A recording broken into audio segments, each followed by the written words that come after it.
Hey guys, welcome back to another video and welcome back to another review. So today we're gonna take a look at the QRD FERROX M5. So this is a controller specially designed for the Xbox Series X and S, Xbox One, Nintendo Switch, also for PC, iOS and also for Android devices. The look and also the specs looks amazing. However, we need to check this out, so without a further delay, let's get started this review.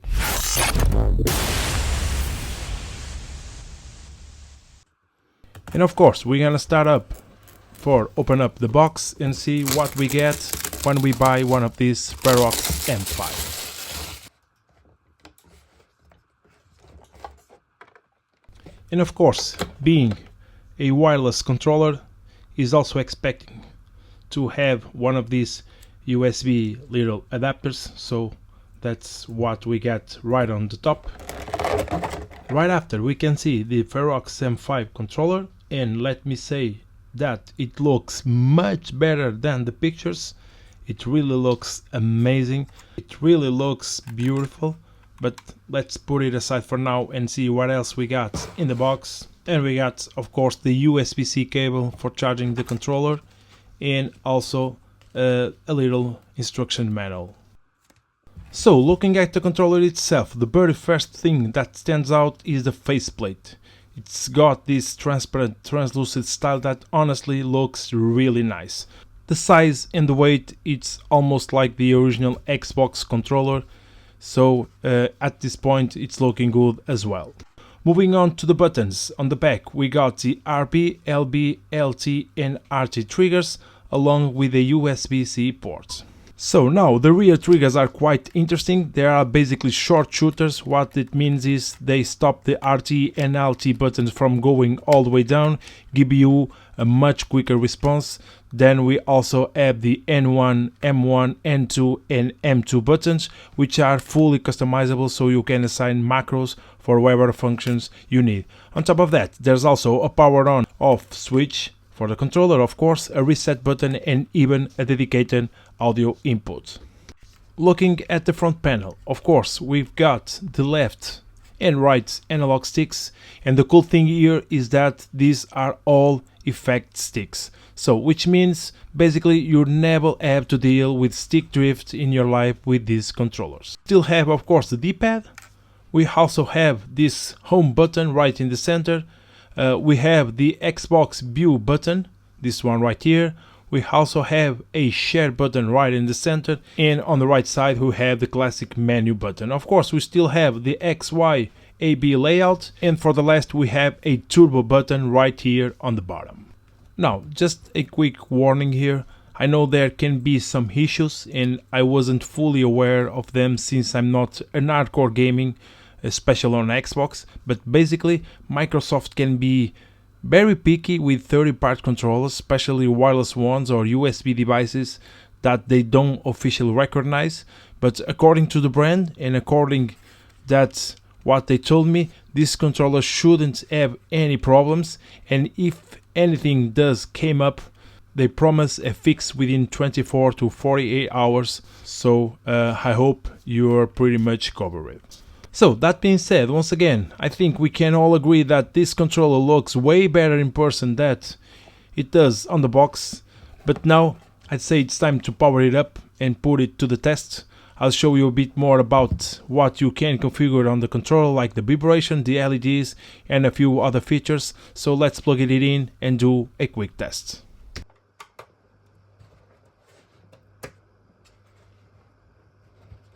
So before we start gaming, I want to show you a few features of this controller. The first one is not exactly a feature, more like a cool characteristic.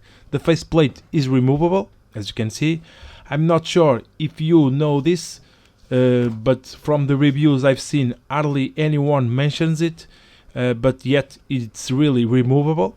I'm not sure if QRD plans to release faceplates in different colors, but that's a fact. And the color underneath the faceplate, it's look absolutely amazing. Not that it changed much for the review, but it's just a cool detail.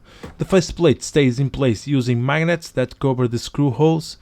It's got this slightly darkened tone, but again, it's just a detail. Next, the second interesting point is the LEDs. You can actually change how the LEDs behave on the controller. Just hold down the turbo button and the Xbox menu button, this one on the left, for 3 seconds. The controller will vibrate and the QRD logo will start blinking. And then you can use the turbo button right here to cycle through the different LED modes wherever you like. Through the cycling you have different modes, different colors, and even an option with a complete shut off. The D-pad buttons also came into play here. Pressing up or down changes the LED brightness, while left and right lets you switch between the different LED modes. You can also adjust the vibration intensity. To do this, just hold down the turbo button and use the left analog stick up or down.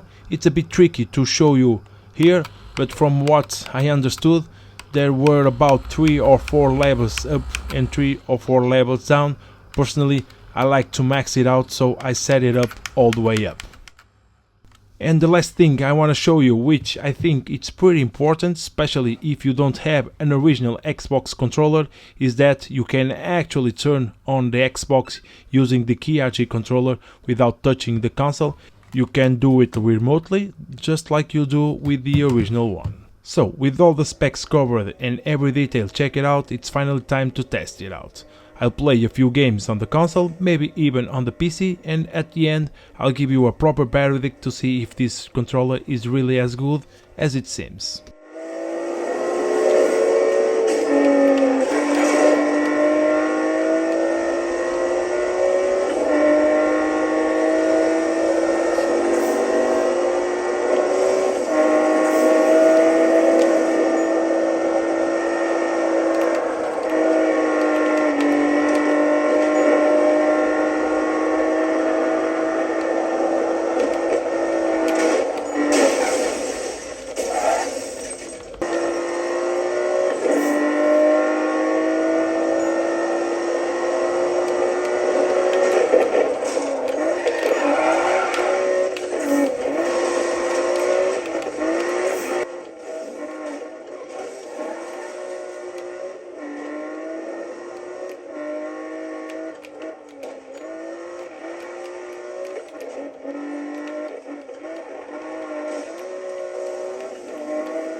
Now that I'm about to play some Dragon Ball, I can use the macros. Setting up a rear macro button is super simple. In this case, I'll use the N1 button. Just hold down the N1 and the turbo button for about 3 seconds until the central button starts blinking. Then you enter the key combination you want. I will just for a random combo, left, up and A. After that, press N1 again to save the combo and the macro is ready. Now every time I press the N1, it automatically executes the left, up, A combination. Super easy to use and really practical.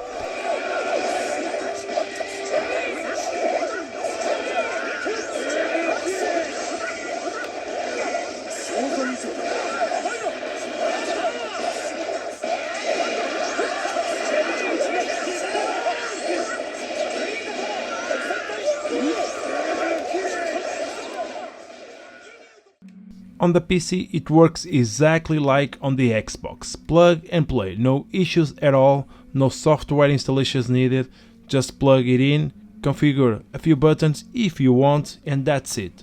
Just connect it and play, no problems whatsoever.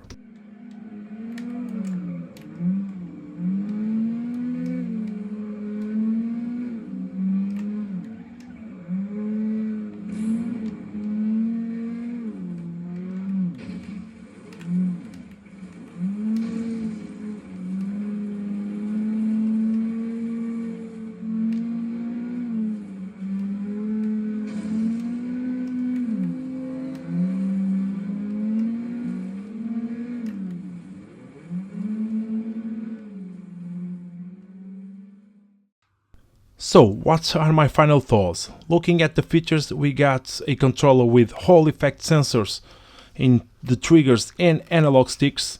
not in every buttons, but definitely in the triggers and the sticks. There are 4 macro buttons, which normally we got 2.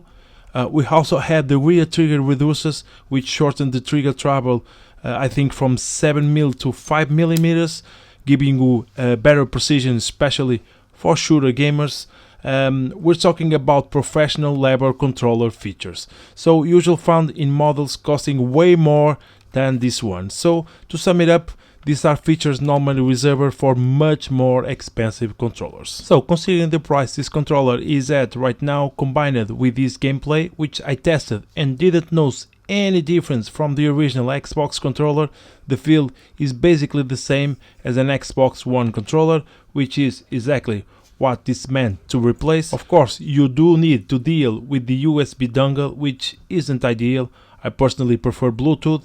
That will be way more convenient than always having the dongle with you, but aside from that, as long as Microsoft doesn't cause any trouble with the USB dongle, I say for the price it is at, this is really a solid controller and a great option, especially for Xbox players. As always, if you want to grab one of these controllers, the link is in the description below. If you have any questions or want me to cover any specific points, just send me a message or leave a comment. As always, thank you for watching. I hope I can see you in the next one.